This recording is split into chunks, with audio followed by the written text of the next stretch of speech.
Tonight, investigators promising answers into what went wrong.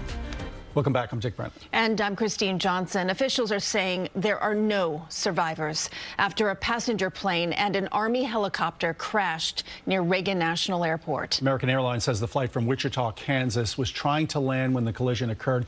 According to officials, the Black Hawk helicopter was on a training flight.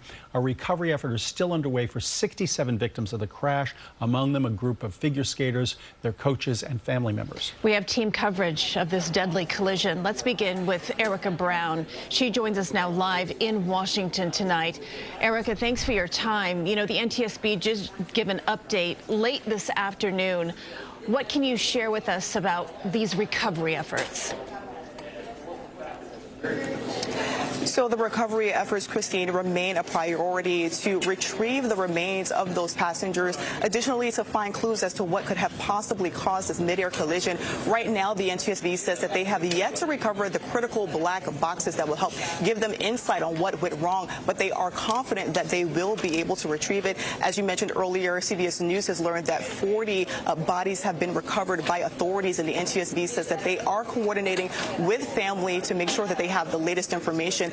But this is going to be a very wide-ranging investigation. It's going to incorporate various agencies. The NTSB promises to leave no stone unturned. In 30 days, they say they will deliver a preliminary report, but continue the investigation before a final report is released. And this investigation will cover the altitude of the aircraft. It's going to cover the environment, air traffic control, communications. They said that they are looking at the human, the machine, and the environment components of this crash.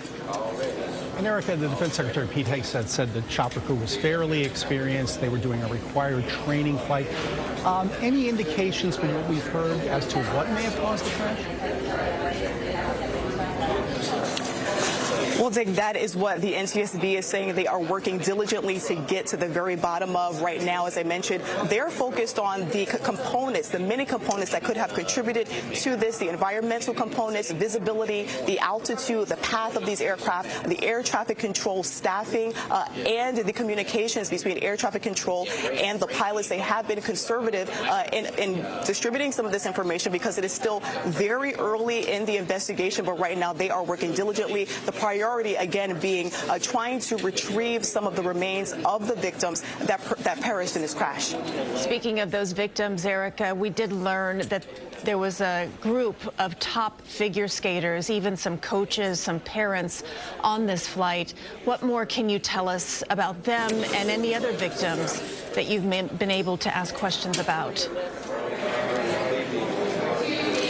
Well, Kristine, there were top Russian and U.S. figure skaters that were on the passenger aircraft. They were returning from Wichita, Kansas from a competitive figure skating event.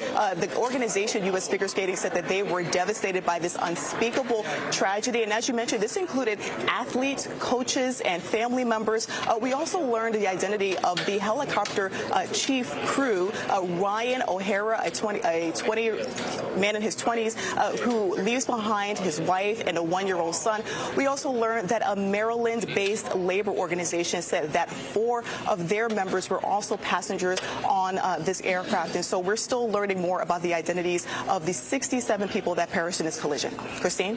Erica Brown reporting from Reagan National Airport tonight with the very latest on the investigation into this midair collision. Erica, thank you. Erica, thank you. Still many questions about the investigation into last night's midair collision. Joining us now is aviation attorney Robert Clifford. Robert, good evening. Thanks for joining us. CBS News has confirmed that one controller was monitoring both helicopter and plane traffic. Could that have played a role in the crash? It certainly could have, although preliminarily, of course, we know that the ATC controller was in contact with both the aircraft and the helicopter. Quite candidly, I mean, this report is now out about possibly being overworked, simultaneously doing things. But if you look at the transmissions last night, there was a clear direction to the helicopter pilot, to which there was no response. Now, hypothetically, let's say that ATC guy turned away from that conversation to do something else. Maybe he did, maybe he did not hear the response. Because if he didn't have a clear understanding that there was a response, he would have repeated it. and he would have said, hey, do you have that in observation? Are you seeing the CBR coming in? So it could be an issue, but I think very importantly, as President Trump said this morning, this was a preventable crash. And what we're going to learn at the end of the day, and the NTSB has to do its job, is that there was a major communication breakdown.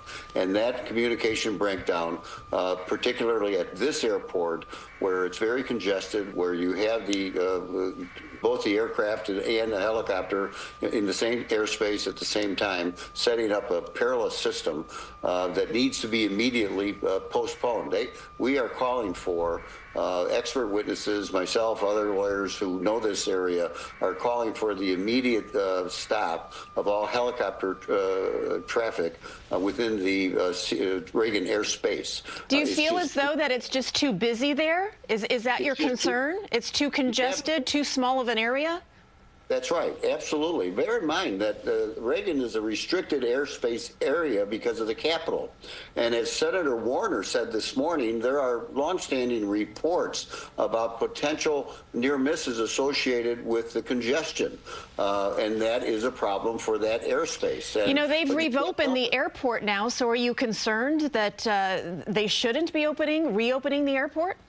What I'm concerned is they're allowing, and I'll bet that they've changed what they're doing right now. Voluntarily, I'm sure the military is backing off of running training missions at Reagan right now, but it ought to be an official policy, not something that might be coming about simply because someone is making a private decision to be safer. Aviation attorney Robert Clifford, thank you so much for your expertise and insight. And stay with CBS News New York as the investigation into this midair collision continues. We'll bring you updates on air and online at cbsnewyork.com.